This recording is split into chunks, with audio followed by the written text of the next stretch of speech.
खबरें सामने आ रही हैं कि हुकूमत साजी के लिए तमाम जमातें काफ़ी मुतहरिक हैं, लेकिन दूसरी जानिब हम ये देख रहे हैं कि जहांगीर तरीन ने इस्तीफ़ा दे दिया है अपनी पार्टी पोजीशन से, और अब की खबर यह है कि सिराजुल हक साहब ने भी अमीर जमात इस्लामी से इस्तीफ़ा दे दिया है। तो ये इस्तीफ़े क्यों आ रहे हैं, इसके पीछे क्या वजूहात हो सकती हैं?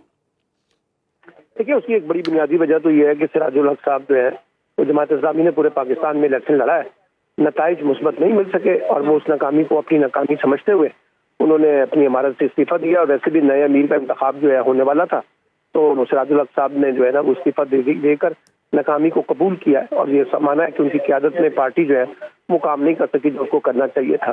यही सूरत हाल जो है जहांगीर तरीन साहब के साथ भी हुई है और IPP के साथ जो इंतखाबात में सूरत हाल हुई है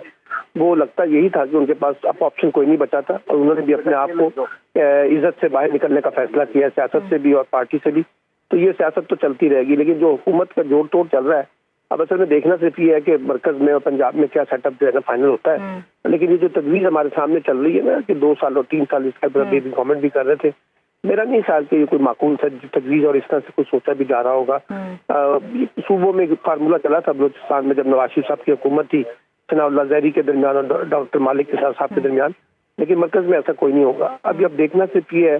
क्योंकि अगर मरकज में नवाज शरीफ साहब जाते हैं वज़ारत उज़्मा के लिए तो फिर पंजाब में कौन वज़ीर आला होगा, और अगर बिलावल साहब के पास वज़ारत उज़्मा जाती है तो फिर उस सूरत में पंजाब में वज़ीर आला कौन होगा। मुझे लगता नहीं है कि दोनों चीज़ें जो है वो एक ही जमात के पास होंगी, यानी पंजाब की